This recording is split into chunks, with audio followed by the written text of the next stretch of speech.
Books that priests confiscated and burned. Books that monarchs sealed inside royal archives. Books that scholars copied in secret and signed with false names.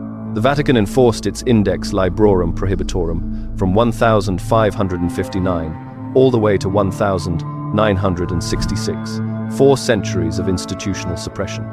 We call them grimoires. And here is the part that almost nobody seems to want to discuss honestly. These books do not describe hell as chaos. They describe it as a bureaucracy, a ranked empire with ministers, officers, and a chain of command that would make a general nervous.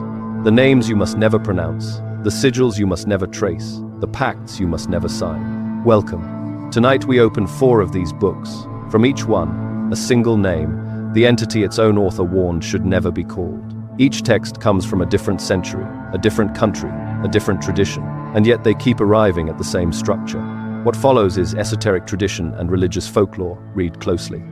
I am not making metaphysical claims, but the same warnings surface, century after century, in books that never met each other, and some patterns persist for reasons we do not entirely understand. That is not mysticism. That is a historical puzzle worth taking seriously. These manuscripts are not relics. The British Library still restricts direct handling of several grimoire codices. The Bavarian State Library in Munich holds material that requires formal academic credentialing to access. The Vatican's restricted archive remains exactly that, restricted. These texts were dangerous enough to lock away for centuries. The question worth asking is, why? If the darker corners of esoteric history fascinate you, subscribe. Every week, we read what was never meant to be read. Travel back to Paris, somewhere in the second half of the 18th century. A manuscript is circulating in the underground book trade.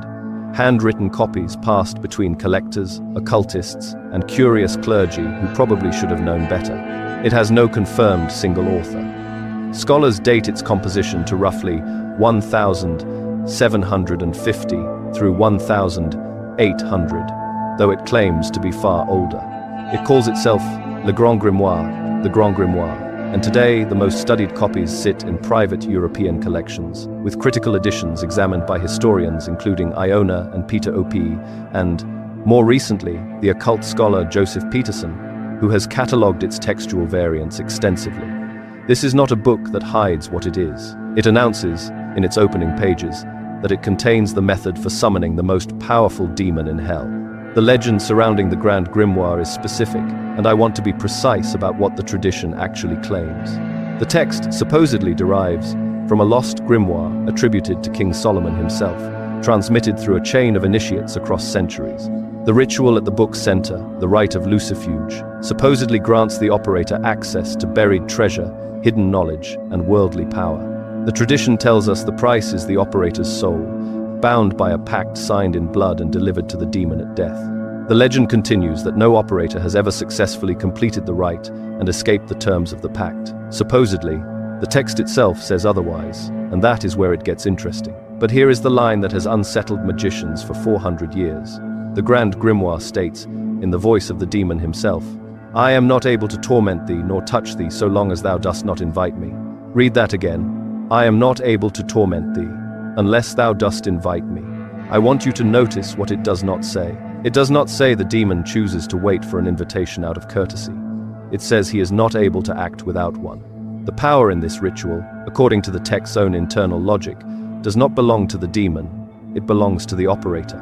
The entity described as the Prime Minister of Hell, second in command to Lucifer himself, is waiting for a door to be opened from the inside, not the symbol, the thing. That title, Prime Minister of Hell, belongs to Lucifuge Rofocale, the entity the Grand Grimoire places at the apex of its infernal hierarchy. The name itself is a statement. Lucifuge comes from the Latin lux fugere, he who flees the light. It is not a name that describes power, it is a name that describes a condition, a being defined by what it cannot bear, a name that is itself a limitation.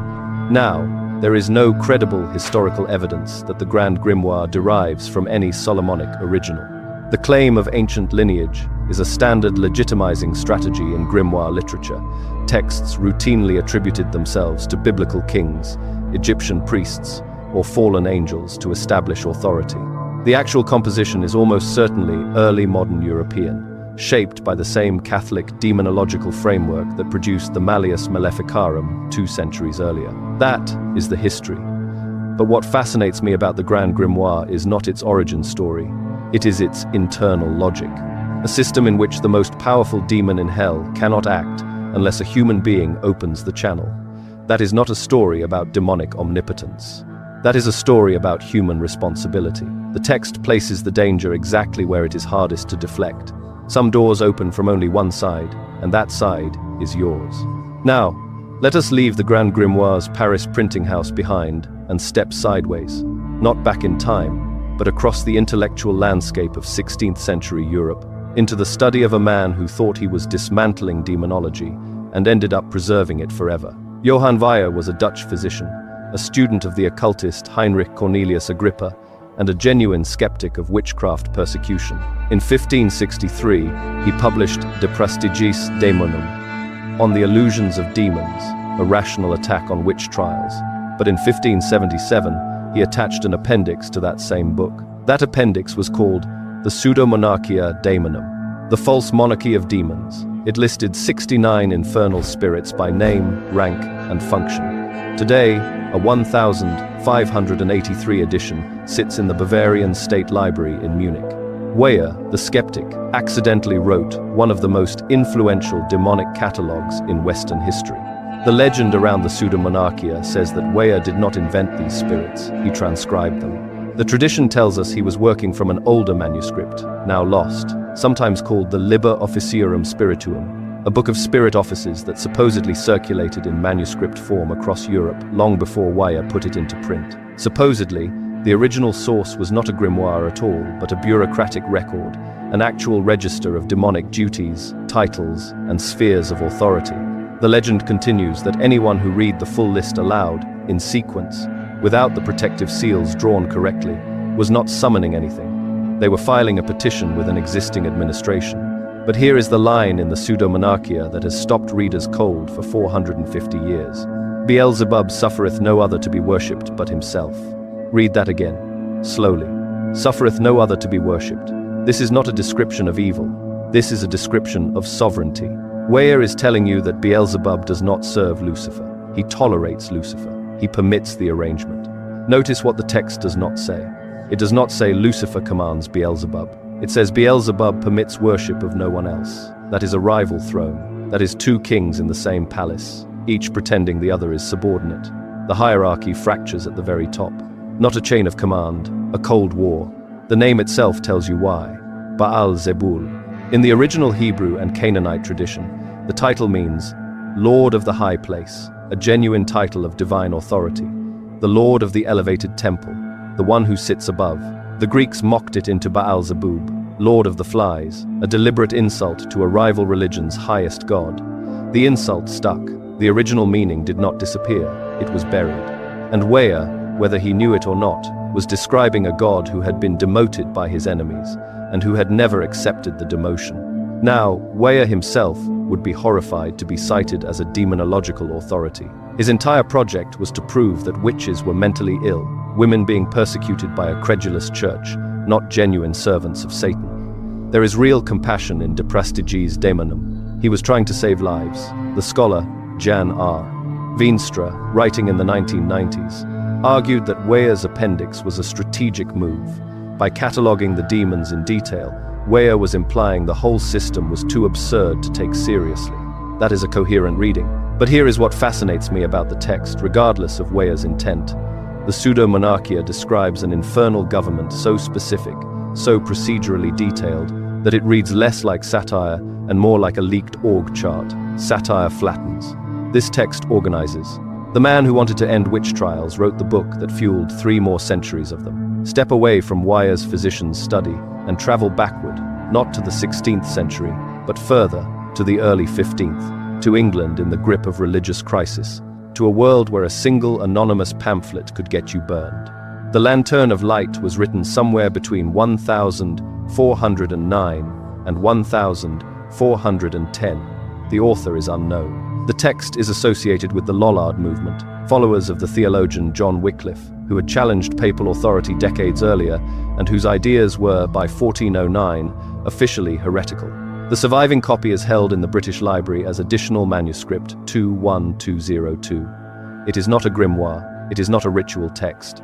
It is a moral tract, a guide to sin written in plain English for common readers who could not access Latin theology. And inside it, almost incidentally, it mapped the 7 deadly sins onto 7 infernal princes, creating the first systematic moral taxonomy of hell in the English language. The tradition around Lollard texts tells us they circulated in secret, hand-copied and passed between households at genuine personal risk. Supposedly, owning a Lollard document in 1410 could result in a charge of heresy. The legend continues that the lantern specifically was considered dangerous, not because it was radical, its theology was fairly conventional, but because it made the architecture of evil legible to ordinary people. A peasant who could read English could now name the prince who governed his greed. That, the authorities apparently felt, was too much information. The 7 princes the lantern names are Lucifer, Beelzebub, Satan, Abaddon, Mammon, Belphegor, and Asmodeus. Each governs a sin, each holds court over that sin's territory, and the text does not hedge when it describes how this works. Here is the line I want you to sit with. Pride is Lucifer's own sin, and he holdeth his court therein. Let that sit for a moment. Holdeth his court therein. The author is not saying pride leads to Lucifer. The author is saying pride is Lucifer's court, his jurisdiction, his administrative domain. Read that again. Sin is not a moral failing in this text. Sin is a location, a governed territory. You do not fall into pride, you enter Lucifer's court. You are, in that moment, subject to his law.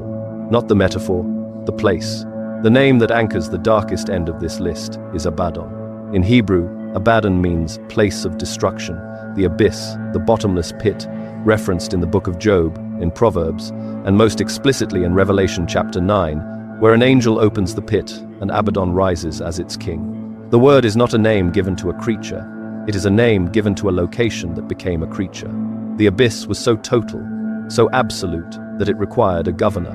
Even nothingness, in this cosmology, needs administration. The Lantern of Light is not, by any scholarly standard, a reliable theological document. It was written by an anonymous heretic, in a tradition that the established church had already condemned. The historian Anne Hudson, who spent decades reconstructing Lollard literary culture at Oxford, was careful to distinguish Lollard moral theology from orthodox Catholic demonology. The two systems are not identical, but what fascinates me about the Lantern is that it did something no Latin theological text had done. It handed the map to everyone, in English, in plain sentences. 7 sins, 7 princes, 7 courts. The architecture of hell, democratized. When a system becomes that simple, it becomes that durable. Cross the Channel now, leave England behind, and travel to one of the most violent cities in 16th century Europe. Go to Trier, in what is now Western Germany, in the year 1589. The Rhine Valley is burning, not metaphorically. The Prince Archbishop of Trier, Johann von Schönenberg, presided over one of the largest witch trial campaigns in European history.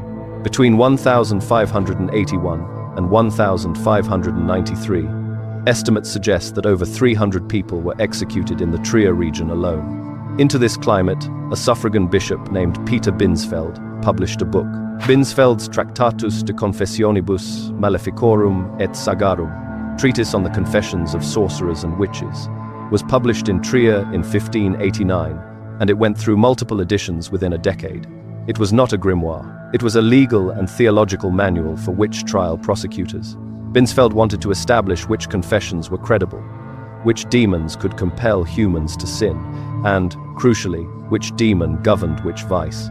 He took the 7 princes framework and he revised it, reassigning the sins with the precision of a bureaucrat correcting a filing error. Asmodeus governs lust, Leviathan governs envy, Belphegor governs sloth, Mammon governs greed, Satan governs wrath, Beelzebub governs gluttony, Lucifer, still, governs pride. I need to pause here and be direct about something. Binsfeld's book was used to justify real executions. Real people, many of them innocent by any standard of evidence, were killed in part because prosecutors believed they had been compelled by specific demons to commit specific sins. I am not suggesting the book caused those deaths alone. The political, social, and religious forces driving the Trier trials were vast and complex. The men who signed those execution orders are responsible for those deaths. but the fact that a demonological classification system was embedded inside a legal manual, that the taxonomy of hell was being used as courtroom evidence, that is something I want you to hold on to as we continue. Now, here is the line from Binsfeld's Tractatus that has outlasted the trials, the editions, and the man himself. Asmodeus is set over the sin of luxury, and his seal is this. Notice what comes after that sentence. A seal, a geometric administrative mark. I want you to notice what it does not say. It does not say Asmodeus represents lust. It says he is set over it, appointed, positioned, assigned. And then it gives you his seal, not his symbol, his signature, the signature of a jurisdiction. This is the language of governance, not theology. A demon with a seal is not a metaphor. A demon with a seal is an official. Asmodeus is old enough to predate the Bible. The name traces back to the Avestan Eshmadieva, a compound from the Zoroastrian tradition meaning, roughly, demon of wrath and lust combined. Two vices fused into one name. In the Book of Tobit, he kills 7 of Sarah's husbands on their wedding nights. By the time Binsfeld gets to him in 1589, he has been demoted from a Zoroastrian archdemon to a middle manager of lust. That is either a fall from power or a very long career change. Binsfeld was not a fraudster. He was a serious theologian, trained in Paris, working within a framework that the most sophisticated, legal, and religious minds of his era considered valid. The scholar Brian Levack, in his landmark study The Witch Hunt in early modern Europe, was careful to note that Binsfeld's work represented the mainstream of Catholic demonological thinking in the late 16th century, not an outlier, not a fanatic, but the consensus position. That is what makes it more unsettling, not less. The system was not designed by monsters. It was designed by careful men who believed every word of it. And careful men with administrative certainty are the most dangerous kind. The map was drawn so you would know where not to walk. Which prince fascinates you most? Subscribe for more.